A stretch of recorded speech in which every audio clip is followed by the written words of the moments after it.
మమ్మల్ని చూస్తుంటారు.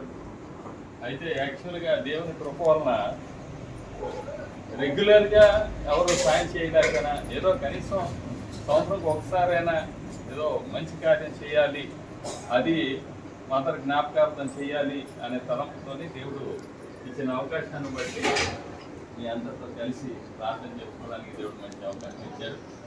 అయితే ముఖ్యంగా ఈరోజు ఫాదర్స్ డే కూడా, అంటే బైబిల్ వాక్యం ప్రకారం ఏంటుంటుందంటే మీ తల్లిదండ్రులు ప్రేమించడం కాదు, తల్లిదండ్రులు సన్మానించండి అనుకొని బైబిల్ వాక్యం చెప్తుంది.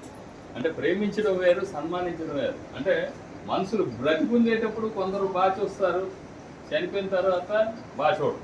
కొందరు బ్రతికున్నప్పుడు చూడరు, చనిపోయిన తర్వాత వాళ్ళ గురించి తాపత్రయపడతారు. బట్ దేవుడు ఎప్పుడు అన్నాడు, బతికున్నా వాళ్ళు చనిపోయినా సరే వాళ్ళకి ఇవ్వవలసిన గౌరవం ఇవ్వమని దేవుడు మనకు చెప్తున్నాడు. కాబట్టి ఆ ప్రకారంగా ఈరోజు ఫాదర్స్ డే, అలాగే మా మదర్ జ్ఞాపకార్థ కూడా, అందుకే ఈ రెండు కూడా చక్కగా సెలబ్రేషన్ చేసుకోవడానికి, వాళ్ళని నీతిమంతుల్ని జ్ఞాపకం చేసుకోవడం ఎంతో ఆశీర్వాదకరం నయమి గారు అని బైబిల్ వాక్యం చెప్తుంది.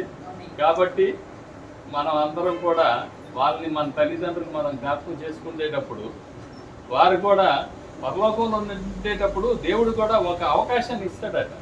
అంటే మీ బిడ్డలు ఎలాగున్నారు అనేది చూడడానికి దేవుడు ఒక అవకాశాన్ని ఇస్తాడు. అంటే అక్కడ రిలేషన్స్ ఉండవు. రేపొద్దున మనం అక్కడికి వెళ్ళినా సరే మనం చూడగలుగుతాం, కానీ వారు మన తల్లిదండ్రులు, మన అన్నదమ్ములు, అత్తచెల్లు అనే తేడా ఉండదు.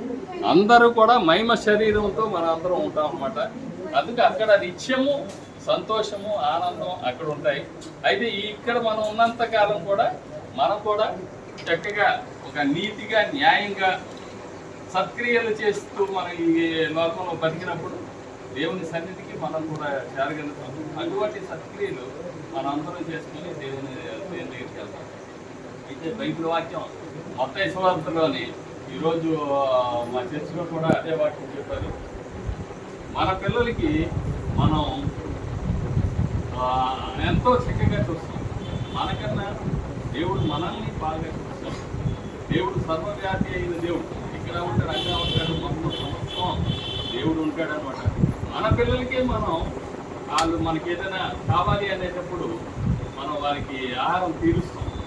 అలాగే వారికి మనం ఏదైనా చేప కావాలంటే వారిని పామునేమో, అలాగా వారికి సమృద్ధి అయిన చక్కని ఆహారాన్ని మనం ఇస్తాం. అలాగే మనందరినీ సృష్టించిన సృష్టికర్త మనందరినీ కూడా చక్కగా ఆయన మనం అడిగిన వాటికన్నా, ఊహించిన వాటికన్నా అధికంగా మనల్ని ఇచ్చి మనని తృప్తిపరిచే దేవుడు. కాబట్టి మనందరం కూడా దేవునిలో నుండి ఎప్పుడైతే మనం ఆయన మీద ఆధారపడతామో అప్పుడు దేవుడు మనల్ని ఆరోగ్యం ఇస్తుంది అనుకోండి, లేదంటే ఆహారం ఇస్తుంది అనుకోండి, ప్రతి ఒక్క విషయంలో కూడా దేవుడు మనకి సాయం చేస్తాడన్నమాట. అలాగే మేము మా పేరెంట్స్ని రోల్ మోడల్గా మేము తీసుకుంటాం. మేము చిన్నప్పుడు ఉండేటప్పుడు మా మదర్ని ఎక్కువగా రోల్ మోడల్గా చూసుకునేవారు. ఎందుకంటే మా ఫాదర్తో మాట్లాడాలంటే మేము భయపడేవారు. ఇప్పుడంటే పిల్లలకి భయాలు లేవు, కానీ అప్పుడులోని ఫాదర్తో మాట్లాడాలంటే చాలా భయపడేవారు. మదర్తోనే ఎక్కువ. ఫాదర్కి ఏదైనా రికమెండ్ చేయాలంటే మదర్కి అడిగేవారు, అమ్మా ఇలాగా చెయ్యాలి. అలాగా మదర్ దగ్గర మేము చాలా నేర్చుకున్నాం. ఎందుకంటే మా మదర్ అందరికీ అన్నం పెట్టే చెయ్యి అంతే, అందరికీ బట్టలు ఇచ్చే చెయ్యి, అందరికీ ఆదరించే చెయ్యి, అవన్నీ కూడా మేము చూస్తూ మేము అవన్నీ నేర్చుకున్నాం. ఎందుకంటే మేము ఇప్పుడు మా పిల్లలకి అవి నేర్పుతున్నాం. మీకు ఇంకొక ఎగ్జాంపుల్ చెప్తాను. లాస్ట్ 3 years నుంచి మా మదర్ది 19th ఇయర్ ప్రతి ఇయర్ కూడా మేము ఎక్కడో ఒక దగ్గర ఎవరికో ఒకరికి కొంచెం సాయం చేసేవారు. అయితే 15 years వరకు మేము చేసాం. తర్వాత మా పిల్లలు చేస్తున్నారు. ఈరోజు స్పాన్సర్ చేసేదంటే మా పెద్ద అబ్బాయి హైదరాబాద్లో ఉన్నాడు. లాస్ట్ టైం ఇక్కడికి వచ్చాడు. ఆయన ఈరోజు నానమ్మ జ్ఞాపకార్థం అక్కడ ప్రియదర్శిని హోమ్లో అని మీరు భోజనాలు పెట్టండి డాడీ అనుకొని ఆయన అమౌంట్ ట్రాన్స్ఫర్ చేశాడు. ఆ ప్రకారం ఇక్కడ అంటే పిల్లలు కూడా మనం నేర్పాలి. దేవుడు కూడా ఇచ్చుట అనేది నేర్పమన్నాడు. అలాగే మనం కూడా మన పిల్లలకి మంచి లక్షణాలు నేర్పేటప్పుడు ఫ్యూచర్లో కూడా 10 మందికి సాయం చేసే అంత స్థితికి వెళ్తారు. అందుకనే నేను కూడా మేము పెడతామని నువ్వు పెడతాను కదా నానమ్మది, నువ్వు కూడా చెయ్యి, నీది బాధ్యత అనుకొని చెప్పాం. లాస్ట్ 4 years నుంచి వాడే పాపం జాబ్ చేస్తూ అలాగని ఇచ్చాడు. దీని మీద అదే అన్నాడు, ఈసారి నేను లేను, ప్రతి సంవత్సరం ఉండేవాడిని, ఈసారి లేను అని. అంటే మనం మేలోనే వచ్చాడు, ఎలక్షన్ టైంలో ఓట్ వేయడానికి వచ్చాడు. మళ్ళీ అగైన్ రావాలంటే వాళ్ళకి కొంచెం ప్రాబ్లమ్స్ కూడా.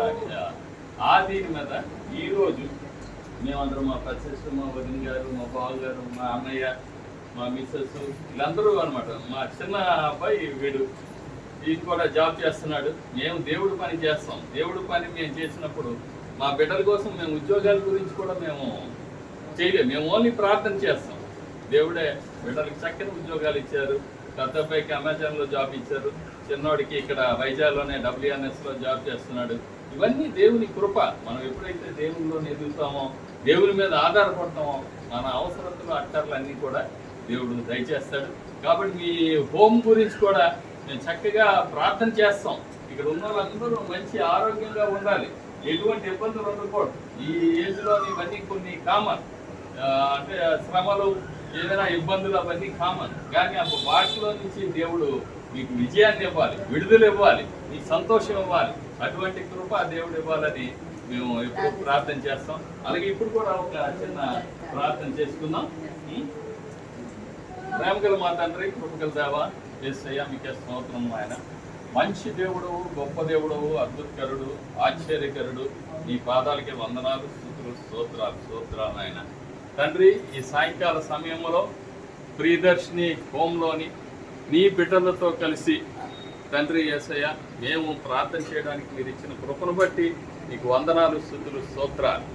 తండ్రి యేసయ్య, ప్రతి ఒక్కరికి నీవే పోషించేవాడివి, ఆదుకునేవాడివి, సాయం చేసేవాడివి. బైబిల్ వాక్యంలో కూడా నువ్వు సెలవిచ్చావు, ఆకాశ పక్షులు చూడండి, అవి విత్తవు, కోయవు, అయినప్పటికీ వాటికి మీ పరలోకపు తండ్రి వాటికి ఆహారం ఇవ్వడం లేదా?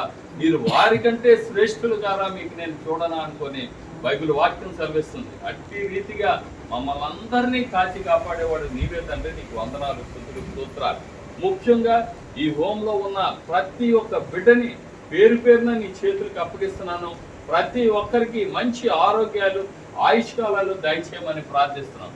ముఖ్యంగా శాంతి, సమాధానాలు, సంతోషము కలిగి జీవించేటట్లుగా నీ కృపను దయచేయమని ప్రార్థిస్తున్నాను.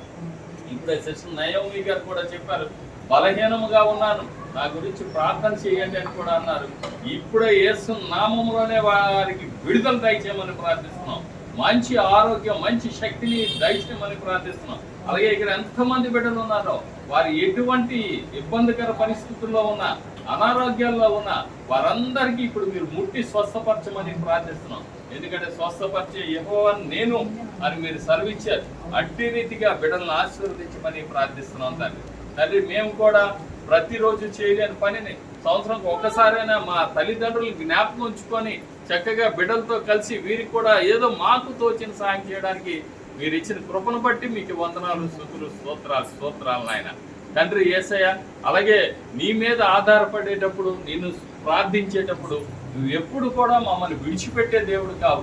నిన్ను ఎప్పుడు నేను విడవను, ఎడబాయను అని మీరు సెలవిచ్చారు. అట్టి రీతిగా మా ప్రతి ఒక్క విషయంలో కూడా మీరు సాయం చేస్తున్నారు. అలాగే ఈ హోమం నడిపిస్తున్న సిస్టర్స్ ఇద్దరిని కూడా ఆశీర్వదించండి. వారికి నీ జ్ఞానముతో నింపండి. బిడ్డల్ని క్రీస్తు ప్రేమ కలిగి వీరందరినీ అర్థం చేసుకొని వీరికి ఆదరించే కృపను దయచేయండి. ప్రతి ఒక్కరూ వీరికి సాయం చేసే రీతిగా నువ్వు అద్భుత కార్యం చేయండి. ఇక్కడ ఉన్న వారందరూ కూడా ఒక అన్నదమ్ములుగా, అక్కచెల్లెలుగా వీరు సంతోషంగా ఉండేటట్లుగా నీ కృపను దయచేయండి. తండ్రి యేసయ్య, మేము కూడా మా అన్నదమ్ములు, అక్కచెల్లెలు అందరూ కుటుంబంతో కలిసి ఇక్కడికి వచ్చాం తండ్రి. తండ్రి, మమ్మల్ని అందరినీ కూడా మీ కృపలో జ్ఞాపకం ఉంచుకొని నీ మెండైన దేవుళ్ళు కుమ్మరించి కాచి కాపాడమని ప్రార్థిస్తున్నాం. తండ్రి, ఎంతో మంది బిడ్డలు ఇక్కడ ఉంటుండగా వారికి నీ యొక్క బ్లెస్సింగ్స్ తో కాపాడండి. వారికి సమృద్ధి అయిన ఆహారం దయచేయండి. సమృద్ధిగా ప్రతి ఒక్క అవసరత యేసు నామంలోనే తీర్చమని ప్రార్థిస్తున్నాం తండ్రి. తండ్రి, ఇప్పుడు ఈ బిడ్డలందరూ కూడా భోజనాలు చేస్తుండగా ఆహారాన్ని మీరు పరిశుద్ధపరచండి, పవిత్రపరచండి. బిడ్డలు తీసుకుంటుండగా వారికి కావలసిన ఆరోగ్యాన్ని, బలాన్ని, శక్తిని, శాంతిని, సమాధానాన్ని దయచేయండి. తండ్రి ఈ ఆహారాన్ని మీరే ఆశీర్వదించి మీరే మహిమ పొందుకోండి. అలాగే ఈ ఆహారం లేని వారిని అందరినీ కూడా మీరు జ్ఞాపకం ఉంచుకొని వారికి కూడా ఆహారాన్ని ఏదో ఒక రీతిగా బిడ్డలు కూడా దయచేసి మీరే మహిమ పొందుకోమని తండ్రి మా ప్రార్థనలన్నీ ఆలకించి ఈ హోమ్ని ఇందులో ఉన్న బిడ్డల్ని అందరిని అలాగే మేము వచ్చిన మమ్మల్ని అందరినీ కూడా మీ కృపలో జ్ఞాపకుంచుకొని నీ చిత్తము నీ ప్రణాళిక ప్రకారం నడిపించి మీరే సమస్త మహిమ ఘనత ప్రభావాలు మీరొక్కరే పొందుకోమని యేసుని శక్తిగల నామంలో అది మిక్కిలి వినయంగా స్తుతిస్తూ ప్రార్థిస్తూ వేడుకుంటూ పొందుకుంటున్నాం పరమ తండ్రి. ఆమేన్.